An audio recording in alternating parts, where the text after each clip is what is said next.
Hello everyone, I'm Dr. Ashish Reddy, consultant microsurgical andrologist, Andro9 Hospitals, Begumpet, Hyderabad. Today we are going to discuss about the treatment plans in azoospermia. Azoospermia is a condition where you have a zero sperm in the semen, which is a very commonest thing. We generally don't discuss it, but this is a commonest thing with 0.1% of occurrence worldwide.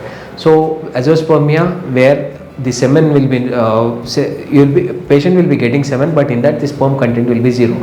So we need to first see what is the problem for zero sperm, whether it is an obstructive azoospermia, non-obstructive azoospermia. So obstructive azoospermia is a condition where this testis produces enough sperm, but the way for the sperm to come out might be blocked by different infections or the tuberculosis. So in these conditions we will just relieve the obstruction, and the patient will be having again normal semen, and in that the sperms might be present in the future.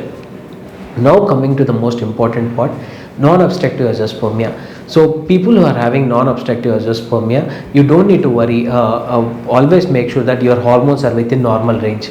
So in non-obstructive azoospermia, the most important hormone which we need to see is inhibin B. So this, remember this hormone inhibin B. This hormone, when in the normal levels, that means your testis might be producing sperms, but the volume might not be enough to come out.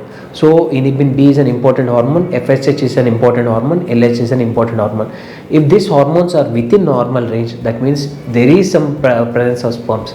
So you don't need to worry about it, because there is something called microtesticular surgery. So microtesticular surgery is we open the testis completely, and under 35x microscopy, under microscope, operating microscope, we will open the testis and we will try to find sperms from the different areas of the testis. First we do a detailed testicular mapping. In this testicular mapping we will understand where we might get the sperm inside the testis. So we divide the testis into 16 zones, 16 to 20 zones depending on the size of the testis. In each zone we will try to find sperms. So this surgery might take 2 hours to 10 hours, because unless and until we find a sperm in this surgery, the surgery will continue like that. But before going for microtesticular surgeries, we always optimize the patient for at least 3 months. We will put them on human chorionic gonadotropins or menopausal gonadotropins depending upon the patient's individual conditions. If we optimize the patient for 3 months, after optimizing the patient for 3 months, we will try to operate it after seeing the inhibin levels. If inhibin levels are good enough, that means our surgery might get succeeded. And there are so many conditions where inhibin was normal but we couldn't find sperms, and in some conditions the inhibin content was very low, but luckily we found sperms.